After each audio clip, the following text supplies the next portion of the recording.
All right, welcome back to Taste the Robot. Last week we talked about Chile and Allende. Now I'm going to talk about U.S. intervention in Nicaragua during the 1980s. So basically, the Iran-Contra Affair. What's interesting about this instance is our intelligence agency was able to go against the law set by the popular representatives of our, quote, democratic state to then intervene in a state which did end up having democratic elections after their US-backed dictator was overthrown. Yeah. Nicaragua faced a revolution from the Sandinistas in 1979. They were and remain a leftist movement and are again the leading party in Nicaragua. The party is named after Augusto Sandino, who led the fight for Nicaragua against the United States in the 1930s and was killed by the soon-to-be leader, Anastasio Somoza Garcia.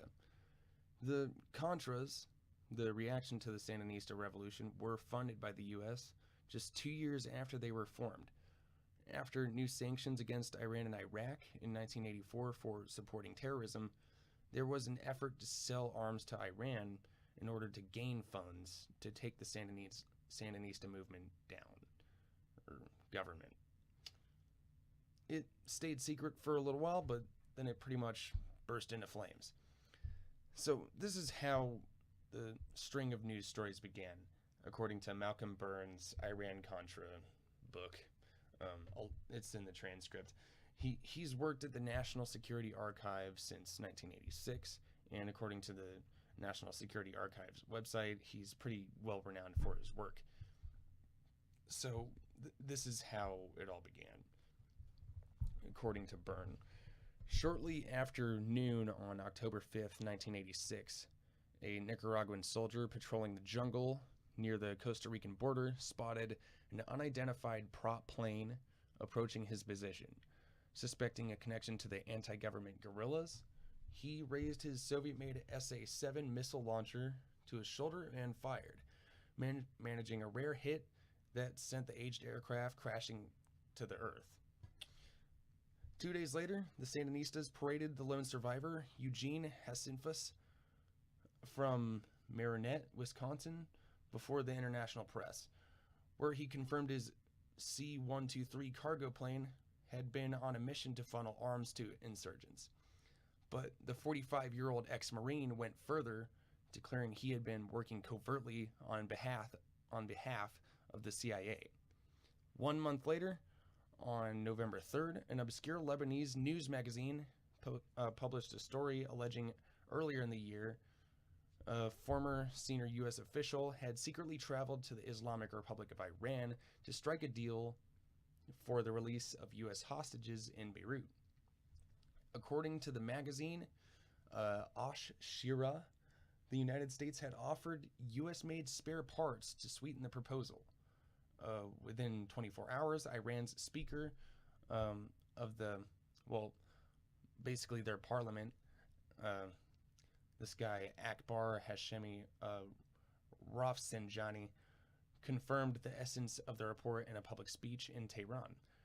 He identified the head of the secret delegation as Robert McFarlane, former national security advisor to President Ronald Reagan, and added bizarre details of false Irish passports and gifts of pistols, a cake, and a Bible. That's on Burns' page 19. People freaked out about this because Reagan had made the claim at the very beginning of his presidency that he would not negotiate with terrorists, and Iran was a huge enemy of the United States ever since the hostage situation, which lasted from 79 to 81. The Contra thing was less of a deal to many Americans, considering everyone's stance with socialism and communism, and their likely ignorance of Somoza's crimes against humanity. Yeah. Nonetheless, the questions began, and they really didn't stop coming, even during much of Clinton's administration. Senate judiciary hearings happened. Oliver North was questioned, convicted, and was then pardoned in 91. His secretary was granted immunity for testifying, though it was known she had shredded many documents. The extent of the shredding was even joked about during North's testimony, which you can find on YouTube. It's hours long. Yeah, you can find it.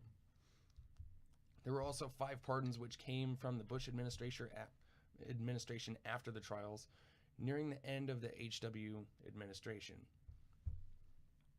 So, coming from Byrne, page 272, in a speech 2 years later, Walsh, who was the independent counsel, was still incensed.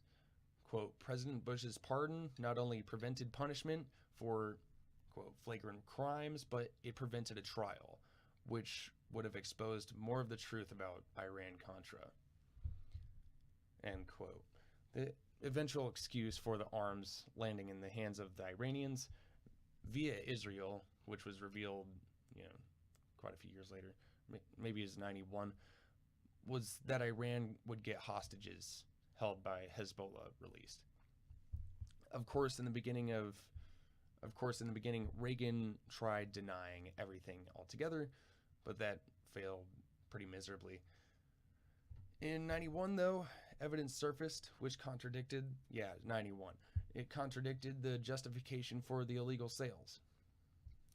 The arms trade began long before the hostages were taken. These new hostages were taken, I think, in 85.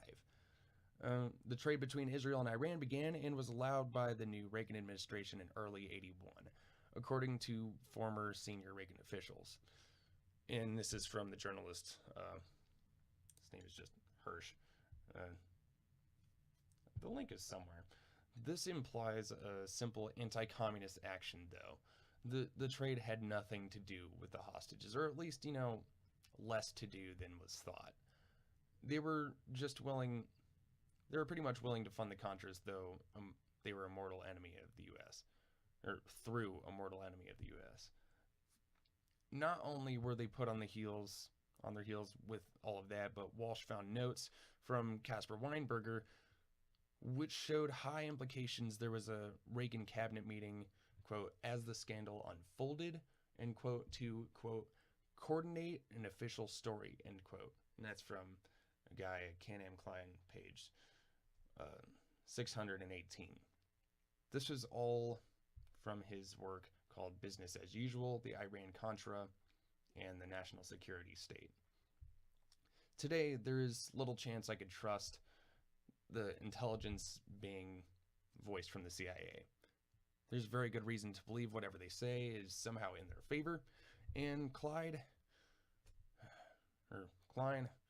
says the same, claiming there was difficulty telling whether the intelligence being presented is true, or if it is exaggerated or completely untrue. For the footnote used after making this claim, he wrote the following. NSC state in the DoD documents immediately following the February 7th CPBG meeting all mentioned the threat to Honduras. However, the figures on Sandinista strength vary widely. North would later circulate, quote, intelligence on Contra battlefield operations that claimed the Contras were engaging the Sandinistas and inflicting casualties at a rate of more than 10 to 1. Intelligence described by one former CIA official as, quote, created from whole cloth, end quote. Regarding the claims made by Americans of human rights violations against the Sandinista government, Human Rights Watch wrote a piece on the issue in 1989. And this is the quote from that piece. Under the Reagan administration, U.S. policy toward Nicaragua's Sandinista government was marked by constant hostility. This hostility yielded, among other things, an inordinate amount of publicity about human rights issues.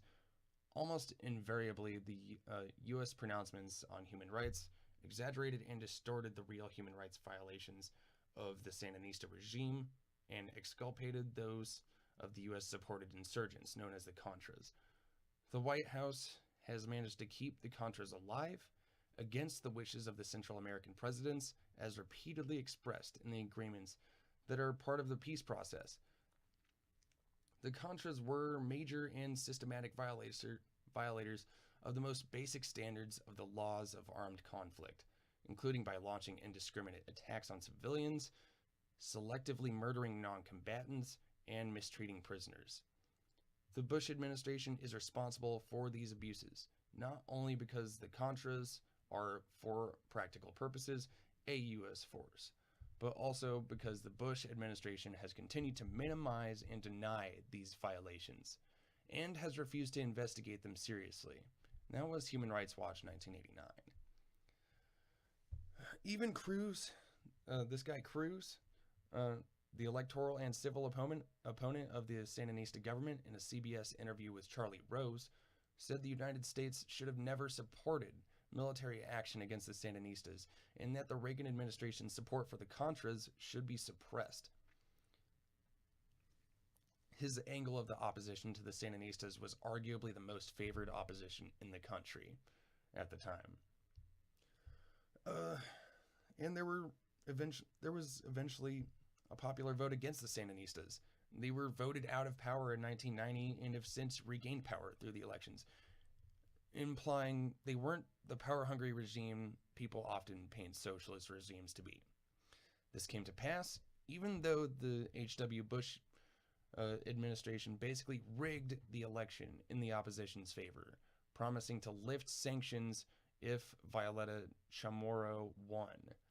And that is from an AP News article from 1989. Looking at the international situation, it is completely understandable that Reagan would want to maintain United States influence. According to Byrne, there was a ton happening in the last few years as far as Soviet, leftist, or anti-US influence. 10 countries all of a sudden either collapsed, faced a revolution, or in Afghanistan's case, faced invasion by the Soviet Union. The last of the 10 were Nicaragua and Iran in 1979. Most of these regime changes had some sort of left influence. To be clear, I don't support what went on in the Reagan administration at all. But one has to understand the steps a country will take to maintain influence. If they have to break their own laws for their own order to stay afloat, why wouldn't they? I disagree with them ideologically, though, and therefore I believe those actions they took were bad. I don't see this as short-sighted. But the point of this is to show there is consistent intervention in Latin America and left countries within it. They do this solely because they're to the left of the U.S. and go against U.S. interests. A large socialist presence threatens the imperialist project, which is needed to sustain economic growth, which capitalism requires. The U.S. is a capitalist state, undeniably. Whether or not the move was illegal and condemned by much of the public, there is reason to believe there wouldn't be much outrage if it wasn't for Congress going against it, and outright lies or contradictory policy. If there was congressional backing, less secrecy, there's a good chance to believe the U.S. citizens would approve of funding the Contra fighters. And shit, what do I have left to talk about? Oh yeah, so the Contras were also connected to crack dealing in South Central, and I mean, it's not like crack wasn't coming to the U.S. It's not like it wasn't on its way, but the CIA basically played a large role in its introduction to South Central. If you watch this old Montel Williams interview with this guy Mike Levine and the famous Gary Webb, and they're both famous. Mike Levine was on 60 Minutes once talking about his deep cover shit, and Gary Webb was pretty much most famous for his story about the Iran-Contra crack thing. It was on like Mercury News. He got kicked off of that. He couldn't find a job after that. Killed himself with 2 gunshots, which was kind of suspect. But then his wife was like, "Oh, actually, I'm pretty sure he did want to kill himself." And so, people kind of were just like, "Okay, that's not as suspect anymore." But yeah, this guy Ricky Ross, not the rapper Rick Ross, but this guy Ricky Ross, who lived in South Central, and I think it's his friend. His friend somehow, or him somehow, got hooked up with these guys from either the CIA or the Contras. It's all in this Gary Webb book called The Dark Alliance. It You can find what you need if you're looking for it, and it's all pretty good because Ricky Ross is pretty out there with his story too, and it's all accurate with what Gary Webb has to say. And I'm pretty sure Ricky Ross was convicted of dealing crack. I mean, so I don't know what he has to lose, but and then Mike Levine was a just literal deep cover agent, and that's undeniably true. He's written a few books and talked a lot about his operations in Panama, and then he's talked about like how the CIA's just totally been involved in some really like just bad crap that the U.S. would never explicitly approve of. And on that Montel Williams interview, it pretty much tells all. That might be it for this video or podcast or whatever I call this shit. This is Taste the Robot. I'm gonna have more coming. I think I'm gonna talk about Haiti next week, and have a good one.